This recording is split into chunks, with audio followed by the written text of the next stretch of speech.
बहुमुखी प्रतिभा के धनी लोकमान्य तिलक। स्वराज मेरा जन्मसिद्ध अधिकार है और मैं उसे लेकर ही रहूंगा। सिंह गर्जना करने वाले लोकमान्य बाल गंगाधर तिलक जी का जन्म महाराष्ट्र के कोंकण प्रदेश में रत्नागिरी के चिकलगांव में 23 जुलाई 1856 को हुआ था। उनके पिता का नाम गंगाधर पंत तथा माता का नाम पार्वती बाई था। उनके पिता गंगाधर रामचंद्र तिलक एक धर्मनिष्ठ ब्राह्मण थे। अपने परिश्रम के बल पर विद्यालय के मेधावी छात्रों में बाल गंगाधर तिलक की गिनती होती थी। उनका प्रिय विषय गणित था। वे पढ़ने के साथ साथ प्रतिदिन नियम से व्यायाम भी करते थे, जिसके कारण उनका शरीर स्वस्थ और पुष्ट था। बचपन से ही तिलक अन्याय के घोर विरोधी थे और अपनी बात बिना हिचक साफ साफ कहते थे। जब बालक तिलक महज 10 साल के थे तब उनके पिताजी का स्थानांतरण रत्नागिरी से पुणे हो गया। इस तबादले से उनके जीवन में भी बहुत परिवर्तन आया। उनका दाखिला पुणे के एक एंग्लो वर्नाकुलर स्कूल में हुआ और उन्हें उस समय के जाने माने शिक्षकों द्वारा शिक्षा प्राप्त हुई। पुणे आने के तुरंत बाद उनके मां का देहांत हो गया और जब तिलक 16 साल के थे तब उनके पिता भी चल बसे। तिलक जब मैट्रिकुलेशन में पढ़ रहे थे उसी समय उनका विवाह एक 10 वर्षीय कन्या सत्यभामा से करा दिया गया। तिलक बचपन से ही विवाह के अवसर पर चलने वाले दहेज का विरोध करते थे। विवाह के अवसर पर जब दहेज की बात चली तब तिलक ने स्वयं अपने ससुर से दहेज के बदले में पढ़ने के लिए पुस्तकें मांगी थीं। वे बचपन से बड़े साहसी थे। कहते हैं कि एक बार छात्रावास के छज्जे पर कुछ विद्यार्थी बैठे हुए थे। उनके साथ तिलक भी बैठे थे। छात्रों में इस बात की चर्चा हो रही थी कि यदि इस स्थान से तीव्रता से भागना पड़े तो कौन क्या करेगा। सभी सहपाठी अपनी अपनी योजना बताने में लगे थे। जब तिलक की बारी आई तो उन्होंने अपनी धोती समेटी और यह करूंगा कहते हुए छत से नीचे कूद गए। सभी साथी अवाक रह गए और चिंतित होकर नीचे की ओर भागे कि कहीं तिलक के हाथ पैर न टूट गए हो। लेकिन जब साथी लोग सीढ़ियां उतर रहे थे तब तिलक उन्हीं सीढ़ियों से ऊपर चले आ रहे थे। यह था उनका अदम्य साहस। तिलक के अंदर बचपन से ही ईमानदारी के गुण कूट कूट कर भरे थे। एक परीक्षा में तिलक ने सभी सवालों के सही जवाब लिख डाले। जब रिजल्ट आया तो उन्हें अपनी कक्षा में सर्वोच्च स्थान मिला। जब सर्वोच्च स्थान का पुरस्कार देने के लिए स्कूल के हेडमास्टर आगे बढ़े तो तिलक रोने लगे। मास्टर जी को आश्चर्य हुआ। उन्होंने रोने का कारण पूछा। तब तिलक ने बताया कि मैंने सभी सवाल अपनी मेहनत से सही नहीं किए हैं। एक सवाल का जवाब मैंने अपने सहपाठी से पूछा था। मैं पुरस्कार का हकदार नहीं हूं। हेडमास्टर ने उन्हें फिर भी यह कहते हुए पुरस्कार दिया कि यह पुरस्कार तुम्हारी ईमानदारी के लिए है। तिलक सत्यवादी और निडर भी थे। जब तिलक छोटी कक्षा में थे तब एक दिन कक्षा में अध्यापक न होने के कारण कुछ बच्चों ने मूंगफली खाई और उसके छिलके कक्षा में ही बिखेर दिए। जब अध्यापक कक्षा में आए तब वे कक्षा में गंदगी देखकर भड़क गए। उन्होंने पूछा, यह गंदगी किस बच्चे ने फैलाई है? किसी बच्चे ने जवाब नहीं दिया। अध्यापक और क्रोधित हुए। उन्होंने पूरी कक्षा के बच्चों को खड़ा करके दंड देना शुरू किया।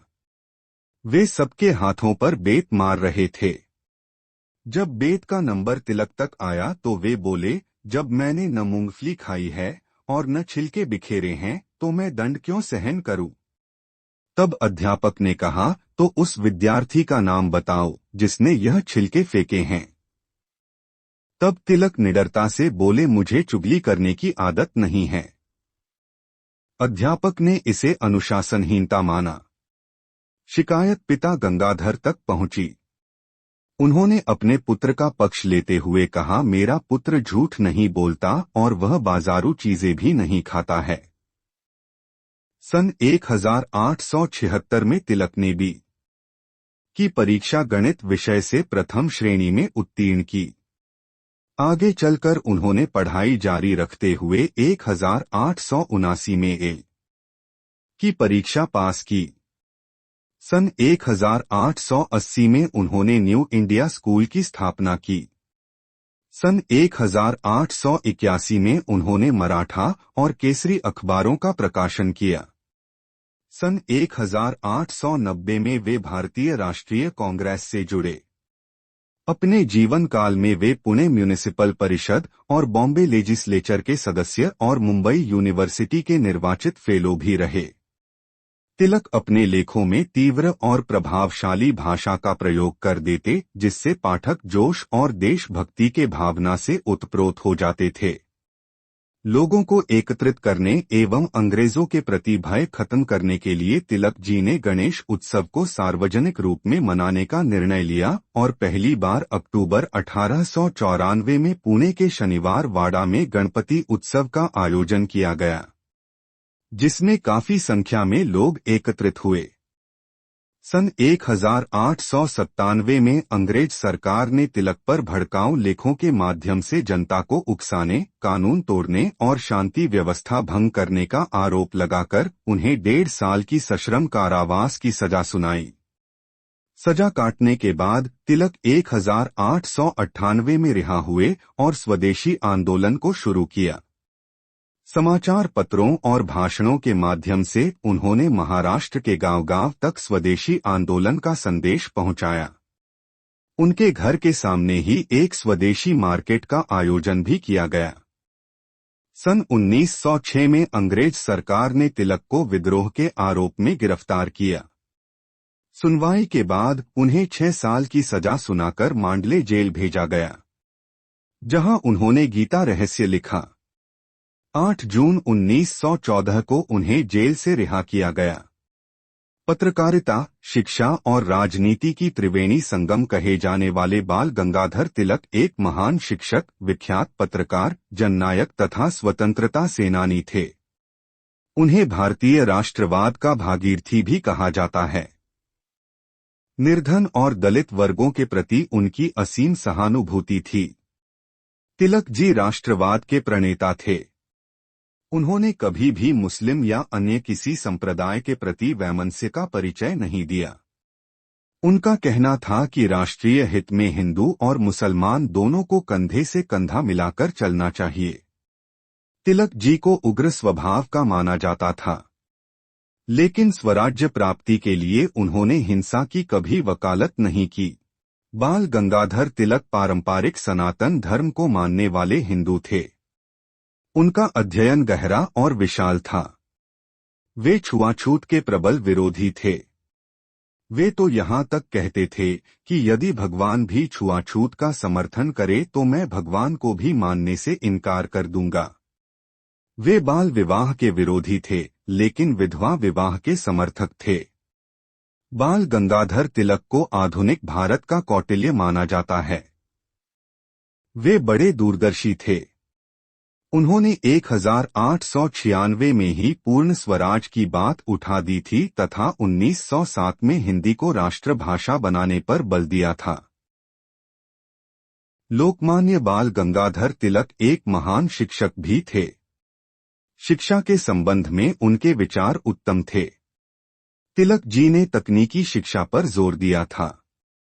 वे कहते थे कि केवल पढ़ना लिखना सीख लेना ही शिक्षा नहीं है। शिक्षा वह है जो हमें जीविकोपार्जन के योग्य बनाए, सच्चा नागरिक बनाए और हमारे पूर्वजों का ज्ञान और अनुभव दे।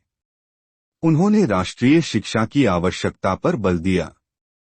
वे विद्यार्थियों को धार्मिक शिक्षा देने के पक्ष में थे। वे कहते थे कि जब तक कोई अपने धर्म को जानेगा नहीं तब तक उसे अपने धर्म पर अभिमान कैसे होगा। वे मातृभाषा को शिक्षा का माध्यम बनाने की वकालत करते थे। तिलक जी की राजनीतिक कर्मभूमि कांग्रेस थी, किंतु उन्होंने अनेक बार कांग्रेस की नीतियों का विरोध भी किया क्योंकि वे सत्य को डंके की चोट पर कहने में विश्वास रखते थे। शिक्षा के संबंध में तिलक जी का कहना था कि अगर मुझे स्वराज मिल जाए तो मैं सर्वप्रथम शिक्षा को मुफ्त और अनिवार्य बना दूंगा। वे महिला शिक्षा के पक्षधर थे। वे कहते थे कि जब हमारे देश की महिलाएं शिक्षित होंगी तो उनकी संतान भी वीर, साहसी और ज्ञानवान होगी। 13 अप्रैल 1919 में जलियांवाला बाग हत्याकांड हुआ। तिलक जी इस हत्याकांड की क्रूर घटना से इतने निराश हुए कि उनका स्वास्थ्य धीरे धीरे कमजोर होता गया। अपनी बीमारी के बावजूद भी तिलक जी भारतीयों को यही कहते रहते कि जो हुआ इससे आंदोलन पर कोई फर्क नहीं पड़ना चाहिए। वे आंदोलन का नेतृत्व करने के लिए उत्साहित थे, लेकिन उनके स्वास्थ्य ने उन्हें अनुमति नहीं दी। अगस्त 1920 को भारत के महान सपूत सदासदा के लिए चीरनिंद्रा में लीन हो गए।